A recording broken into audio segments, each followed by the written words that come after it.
5 minutes avec la Rhapsodie de réalité, une émission pour vous, une émission conçue pour vous, une émission taillée sur mesure, une émission qui vous ressemble, une émission qui vous permet de connaître votre destinée avec le Christ. Bonjour, bienvenue à notre émission 5 minutes d'édification avec la Rhapsodie de réalité. Aujourd'hui, 11 février 2020, notre homme de Dieu, révérend Dr. Chris Oyakhilome, nous enseigne sur le thème « Chez soi en Christ ». Notre verset d'ouverture est tiré de Jean chapitre 1, le verset 14, qui dit « Et la parole a été faite chair, et elle a habité parmi nous, pleine de grâce et de vérité.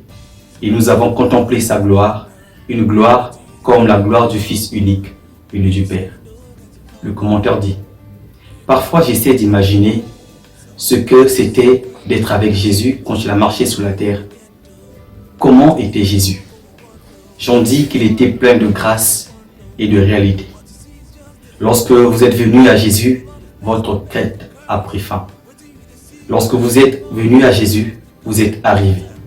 Vous étiez à la maison, vous ne vouliez pas aller ailleurs. Cela fait penser aux 2 disciples de Jean-Baptiste qui sont venus à Jésus et ont demandé « Maître, où habites-tu » Jean chapitre 1, le verset 38.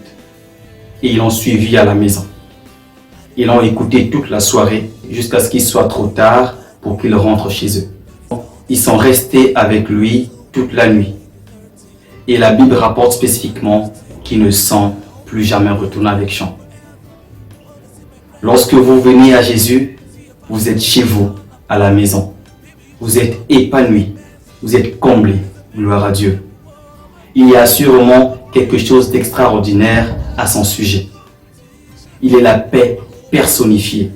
Il est l'amour sans tache. Il est la joie indescriptible. Il est l'incarnation de la vie. En lui, vous trouvez le repos. Il a dit dans Matthieu chapitre 11, verset 28, « Venez à moi, vous tous qui êtes fatigués et chargés, et je vous donnerai du repos. » Cessez le combat. Arrêtez la peur. Fixez votre regard sur Jésus.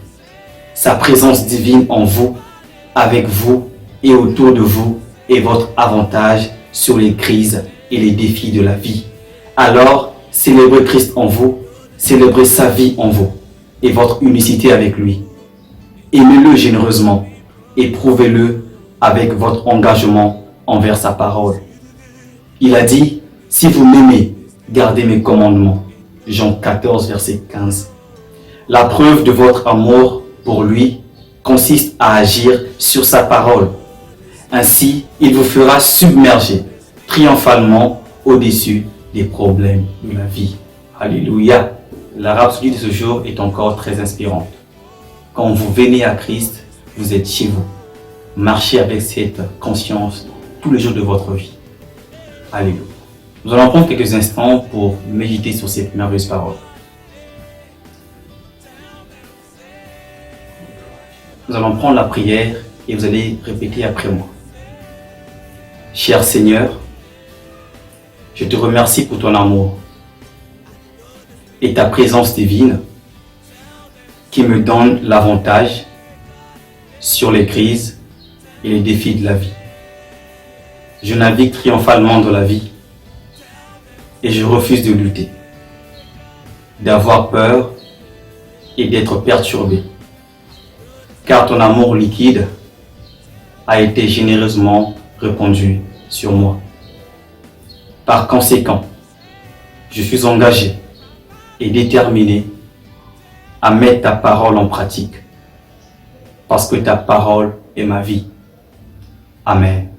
Les études approfondies sont tirées de Matthieu chapitre 11, le verset 28 à 30, Colossiens chapitre 1, le verset 27. Que Dieu vous bénisse et à la prochaine occasion. J'ai été béni par ce message. Nous vous invitons à faire de Jésus-Christ le Seigneur de votre vie en disant cette prière. Seigneur Jésus, viens dans mon cœur et deviens le Seigneur de ma vie. Je reçois la vie éternelle dans mon esprit. Et selon Romains 10:9, si tu confesses de ta bouche le Seigneur Jésus, et si tu crois dans ton cœur que Dieu l'a ressuscité de mort, tu seras sauvé. Je déclare que je suis sauvé, je suis né de nouveau, je suis un enfant de Dieu. Maintenant, J'ai Christ qui demeure en moi. Félicitations, vous êtes maintenant un enfant de Dieu.